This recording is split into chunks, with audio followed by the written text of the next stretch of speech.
आप लोगों में से कुछ लोग ऐसे होंगे जिसके घर में electric iron, heater, cattle, toaster, fuse, oven, bulbs और गीजर ऐसे अप्लायंस होंगे। ये जो अप्लायंस होते हैं ना, ये क्या करते हैं, हीट को प्रोड्यूस करते हैं। जिस नियम के द्वारा हीट को प्रोड्यूस करते हैं ना, उसका नाम है heating effect of the electric current. अब इसमें क्या होता है कि ये सब जितने भी हमारे अप्लायंस हैं, ये सब किससे बने होते हैं, कंडक्टर से बने होंगे।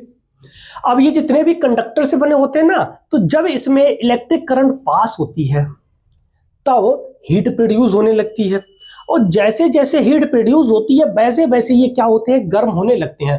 इसी की वजह से इन सब का यूज हम करते हैं। हीट प्रोड्यूस करने के लिए ही इनका यूज किया जाता है। अब जिसमें जो हीट प्रोड्यूस होती है ये मुख्य रूप से 3 चीजों पर बहुत डिपेंड करती है। वैसे तो 4-5 चीजों पर करती है, लेकिन आप 3 चीजें अभी समझ लीजिए कौन कौन सी। कि जो हीट है वो करंट पर डिपेंड करेगी। हीट है, कंडक्टर है, कंडक्टर में कुछ रेजिस्टेंस होगा तो उस पर भी डिपेंड करेगा। अब इसमें जो करंट है कितने टाइम तक फ्लो हुआ उस पर भी डिपेंड करता है।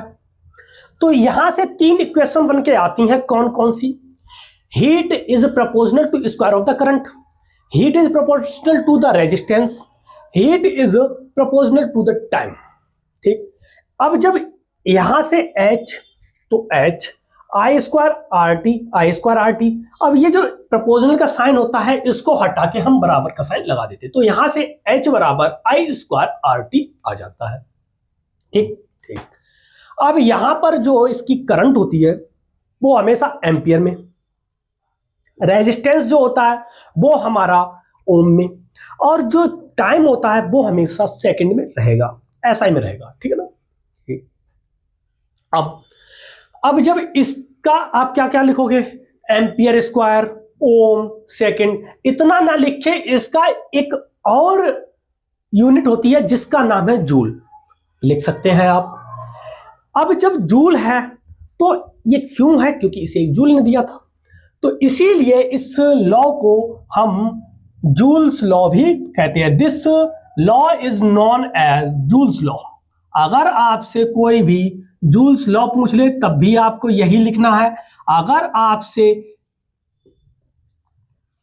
Heating effect of the electric current पूछे तब भी आपको यही लिखना है, और ये कई बार पूछा गया है, 24 में, 23 में, 22 में, और भी कई बार पूछा गया है, तो बहुत अच्छा है। ठीक। अब मैंने आपको बताया कि ये जितने भी हैं हीट को प्रोड्यूस करते हैं, कंडक्टर होते हैं।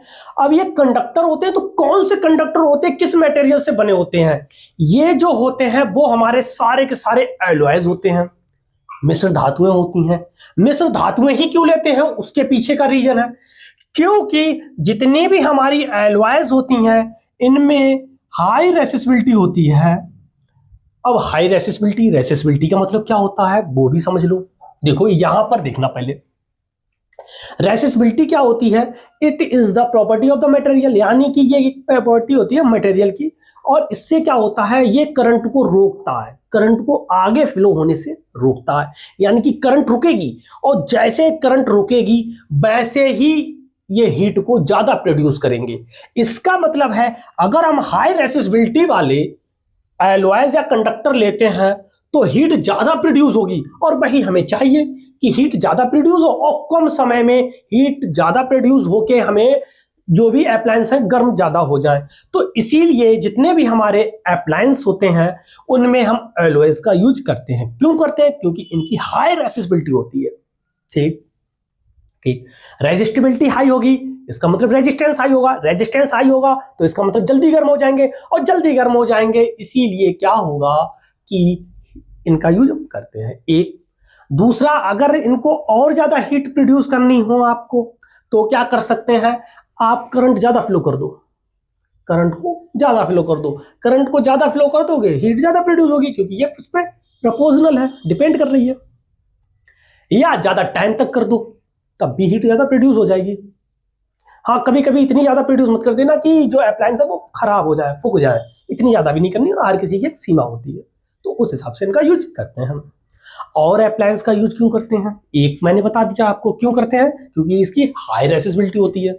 दूसरा, ये बहुत अधिक गर्म होने के बाद भी पिघलते नहीं है, इनको अधिक टेम्परेचर तक पहुंचा दिया तब भी ये पिघलते नहीं है। इसका मतलब है कि इनका मेल्टिंग पॉइंट भी हाई होता है, इनका मेल्टिंग पॉइंट भी हाई होता है, इसीलिए इसका यूज हम अप्लायंस में करते हैं। कोई दिक्कत नहीं। ये था इसका heating effect of the current. Application सारी की सारी मैंने आपको समझा दी है। अब यहां पर एक चीज बहुत अच्छे से ध्यान रखना कि एलॉयज वही लेंगे जो कि हाई रेसिस्टिविटी के और हाई मेल्टिंग पॉइंट के होंगे।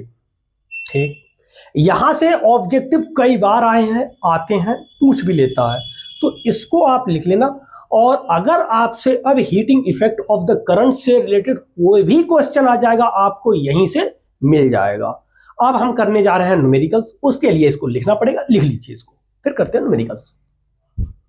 अब इसके न्यूमेरिकल को करते हैं। तो देखो इसके न्यूमेरिकल में क्या है कि 5 ओम का रेजिस्टेंस है, तो R बराबर दिया गया मेरा कितना, 5 ओम। ठीक, आगे connected to the capacitor 6 volt, यानी कि ये पोटेंशियल डिफरेंस मेरा 6 वोल्ट दिया गया है। उसके बाद कैलकुलेट द एनर्जी, यानी कि हीट मुझसे पूछी गई है, H पूछा गया है।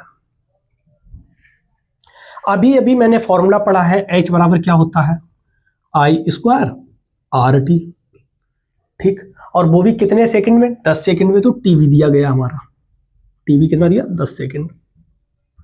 हमसे H पूछा है, यहां पर R दिया गया है, V दिया गया है, लेकिन V की हमें कोई जरूरत है नहीं, हमें T दिया गया है, T है, लेकिन I नहीं दिया।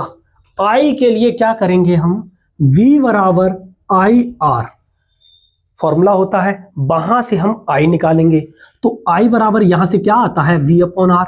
V की वैल्यू मेरी दी गई है 6, R की वैल्यू दी गई है 5, तो 6 अपॉन 5, ये क्या आया, मेरा करंट आ गई 6/5 एम्पियर। बस वैल्यू को पुट कर दीजिए, I की वैल्यू 6 अपॉन 5 इंटू R की वैल्यू 5 इंटू T 10। बस इसको कैलकुलेशन करके आंसर आ जाएगा। देखो कितना आएगा, 36/25 गुणे 50, 2 36 दूनी 72, ये क्या आ गया, 72 जूल। यही हीट प्रोड्यूस होगी, 72 जूल हीट प्रोड्यूस होगी, ये इसका आंसर। ठीक ना, समझ में आया।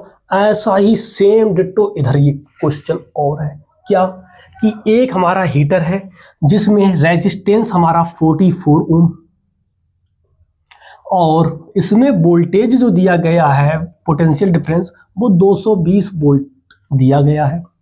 उसके बाद हमें करंट निकालना होगा, ठीक है ना, यानी कि I, और उसके बाद 5 मिनट में टाइम दिया गया होगा, कितना, 5 मिनट, लेकिन हमें चाहिए होता है सेकंड में।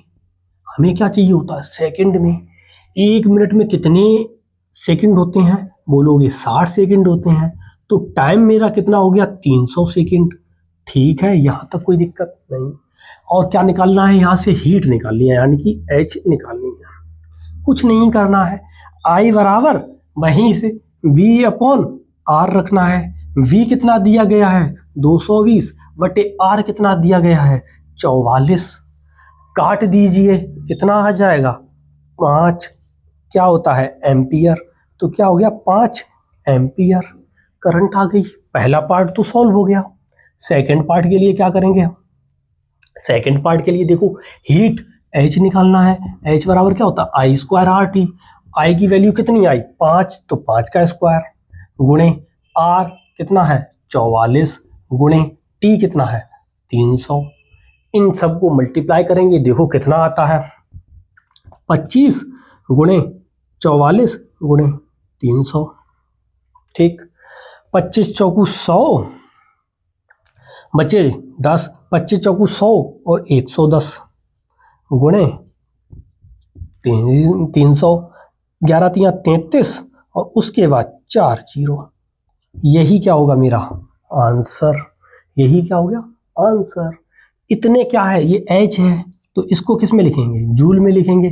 तो क्या हो गया, अगर हम इसको और सही से अगर पावर्स में लिखना चाहें तो पावर्स में भी इसको लिख दो, कितना आ जाएगा, देखो H बराबर 3 गुणे 10 की पावर कितना है, 1 2 3 4 5, तो 3.3 गुणे 10⁵ जूल, यही क्या होगी, हीट प्रोड्यूस होगी। बोलो इन क्वेश्चंस में कोई दिक्कत?